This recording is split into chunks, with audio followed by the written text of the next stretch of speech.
Coming up today on This Is True Really News. Lessons learned.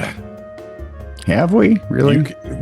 Not you and me. It's the people in the stories that are learning. Oh, good, because I've met us. Yep. Please like, subscribe, and follow This Is True Really News. Hit the bell icon so you can be notified whenever you need to learn a lesson. Now, if you need to teach us a lesson, you can write that one down in email. And if you have a story you think we should cover, you can put that in email too. Send it to TITR@netradio.network. And we thank you for your support. This is True Really News with Scott Combs and Tony Verkinnes. All the news you're about to hear is true. Really? As far as you know. Okay, as long as we're in the Wayback Machine, we'll go back to the winter of 24. We haven't stepped out yet? Wowzers. I'm hungry. What'd we eat on Wednesday? Tuesday. Ooh, wow. I love leftovers. With the only reason I like this one is it's Scotland. With freezing weather causing slippery surfaces, NHS, the National Health Service in Scotland, is advising people on how to safely move about the streets. Okay, let's go. STV News reports that experts suggest that folks walk like a penguin. Toes pointed out slightly, knees loose, arms extended out from the sides. Penguins don't extend their arms from the side to the side. They don't have arms. Well, they don't. Their flippers don't. You understand what I'm trying to say? I do. They don't. Walkers should take short steps and keep their center of gravity over their feet, said Dr. Amelia Crichton, who is director for public health at the NHS GGC. While it may seem silly to walk or waddle like a penguin, the alternative may be a nasty injury or even time in hospital. Penguins know best. No, I've read Bloom County. That penguin's nuts. He's not a real penguin, you know that, right? Yeah, he looks more like a puffin than a penguin. Doesn't he really? Yeah. But he dresses well. That's true. At what point? Hey, I know what would help our people not be hurt so we don't have to put expensive health care out there for free. It's not free, you idiots. The people out there are paying for it. Absolutely. Let's tell them to walk like penguins. What would be funny is if you get like a whole town or city to put on tuxes and then do the penguin walk. I like it. I do. It would be kind of fun. So, in all honesty, I'm just thinking, Scotland, what were you thinking? Really? Here's an idea. De-ice the road and the sidewalk. Scotland, having a little bit of trouble. Only a little. Lessons learned. I have two quick ones. I was goofing around and doing something I knew I shouldn't do. Uh-oh. I was blowing the quarter and the dime out of my mouth. I would pick them back up and do it again. I eventually got bored with this and started seeing how far I could shoot them out of my mouth. I got to the point that I was rolling back and thrusting myself forward before I shot them out of my mouth. So competitive. Long story short, yeah. Lucky I'm not dead. Fair enough. Had to spend the night at the hospital and have a quarter and a dime surgically removed from my esophagus. They just happened to get lodged in an upright position. So my guess is it was the quarter first. And the dime just got stuck there going, well, this is fine. How do you do? Instead of covering my airway. My mom still keeps them in a jar 30 years later. She has 10 grandchildren now, and none of them put small objects in their mouths because I almost died. See that, you little goofy critter? I would have I don't mean to be mean, Yeah. but I would have loved to seen that obituary, So here's the second one. This one's really especially if his mom wrote it. right? My little idiot. As a kid, we had a very climbable tree in our backyard that our parents asked us to, what? Please not climb. And you know what that does? Well, now you have to. Right. And one day my big sister climbed the tree, I've watched Notting Hill. I know what happens. fell out, The girl climbs right over and the guy hurts himself. and broke her arm. Look at that. Fast forward 30 years to an outdoor family dinner night back at my parents' house with me, my wife, my sister, her husband, and their kids. And Partridge in a pair of trees. yeah, we think it was Chris, by the way. It was, yeah, that's right. That's true. It was a summer evening, and we were all laughing over that story. Naturally, as the fun uncle. Is that how they wrote it? The fun uncle? You see Not that? the funny uncle? See the light there at the end of the tunnel? Uh-huh. I needed to show off, and I might have had a few too many beers. Here we go. Told my sister's kids we'd always been bad at outdoorsy stuff, but climbing that tree was never any problem for me. There we go. I then endeavored to prove my claim. And we got liftoff. Climbing the tree at 36 years old, 5 beers in, and in flip-flops was not a good idea. When did he come to this conclusion? About 4 yards up.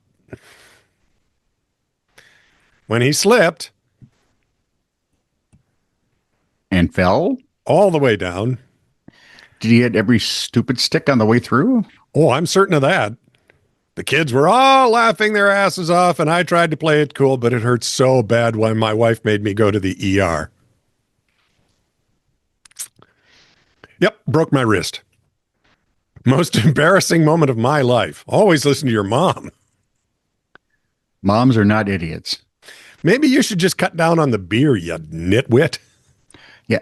If you ever get just a closed circuit to those along the Love Network, Yep. if you've been drinking and you have a great idea, Yeah. try it the next day. Who's that Write it culture down. that does that? They'll come to a decision, then they'll get drunk and see if it's any, or they get drunk and come to a decision. Then in the morning they think about it again Yeah. and see if it was any good. It's got to be women because men are too stupid for that. Probably. Did you ever notice first of all, you get sober guys in a group, and that's a bad idea. Oh boy. You get them drinking, and they're going to buy a bar. Yes, they are. A man in Sulphur Springs, Texas, was arrested on January 9th of 2024 for stealing a Lamborghini in Houston, according to KLTV. I didn't know they made an in Houston model. No. Oh. He stole the Lamborghini. It was located in Houston. Oh, my mistake. The 34-year-old Everett Van Jennings pocketed the sports car in his own garage, police report, along with 2 other vehicles that he picked up. I'm sorry, let's be British. Along with 2 other vehicles he'd nicked. There we go. Police said altogether they were valued at well over $500,000. Well, the Lamborghini would take care of at least half of that. Yeah, I think. The Lamborghini's owner, he who owns the Lamborghini, Yeah. he tracked the car using a GPS device. They put those on Lamborghinis now? Well, they can. It's a lot of work to stick that little chiclet someplace. Sure. I've seen NCIS. I know how hard it is to plant those things. Yeah. Yeah. Let's just stick it here. Okay. Owner then set off the lights and alarms.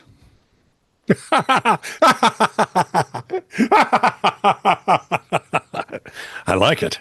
Jennings, however, claimed to be out of town at the moment and unable to return. I'm thinking unable might not be the word he wanted. Yeah, what was he seeing as parole officer? I'm thinking he was on a Lamborghini.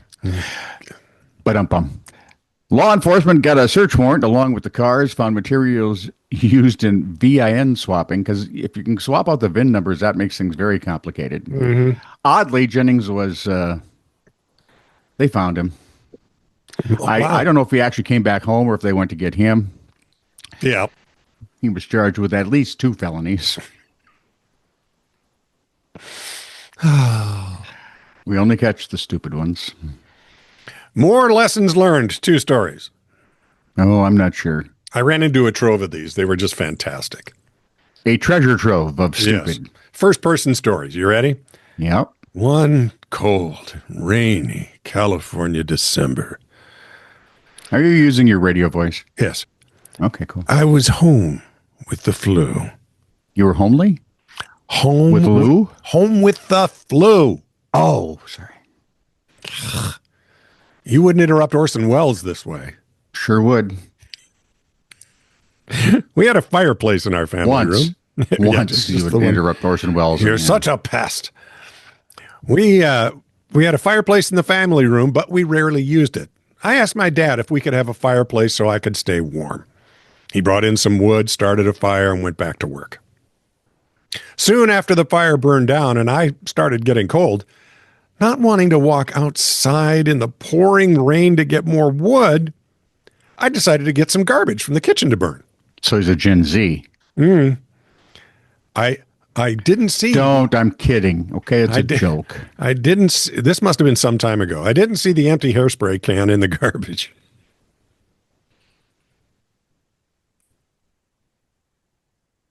A few moments later, I heard an explosion. The hairspray can shot out of the fireplace, went through the fire screen like a rocket, and landed under the couch. The rug started smoking under the couch. Luckily, I had a glass of water nearby and poured it over the smoking rug. Quick thinking, Barney. Needless to say, my parents never left me alone with the fire going again.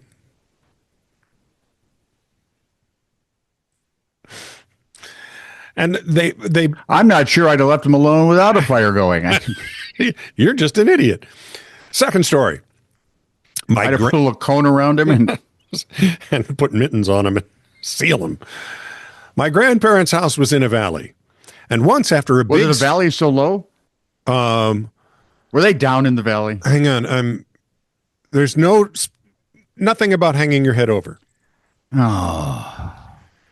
Once after a big they couldn't hear the wind blow? No, they couldn't. The snowplows had created basically a huge jump, about 5 feet tall, at the bottom of a hill. The what who? The snowplows. Those rascals. Uh-huh. And I used to love it when that would happen because now we have a jump. And we're back to why mobs of boys are not a good idea. I would take my snow tube, go down the hill. You and your brothers, wasn't it? No, this isn't. No. Because this was last week, you and your sons. That is otherwise more likely. I could see Lisa and Sue going, which one dies, do you suppose? I don't know. One will be paralyzed and one will be dead. I'm thinking the dumb young one. I take Hey! If it was Chip and Chris, that wouldn't be you. I would take my snow tube, go down the hill, get some decent air, and land in the driveway. There you go. How well this done, didn't lad. pop the snow tube, I have no idea. A neighbor kid came over with her plastic sled. Uh-oh. And we decided to switch toys. Was it a sled or a saucer? It was one of those, a quarter-inch. Oh, like the tiny toboggan thing. Yeah. I did not consider the snow tube had air in it, which cushioned the impact of landing in the driveway. So I took the jump on the plastic. As one is off to forget. Yes, on the plastic sled, got the same amount of air and landed right on my back on the gravel driveway. I died there. With absolutely zero cushion, except the quarter-inch plastic sled underneath me. Which is always soft and pliable when it's cold. Yeah, right? Knocked the wind out of me and scared the hell out of the poor neighbor kid who thought I'd broken my spine. And this is the quote. I was fine, but my God, physics are a bitch. Unforgiving. An unforgiving beast. Enter an idiot. This is true, really news. Send email to TITR@netradio.network.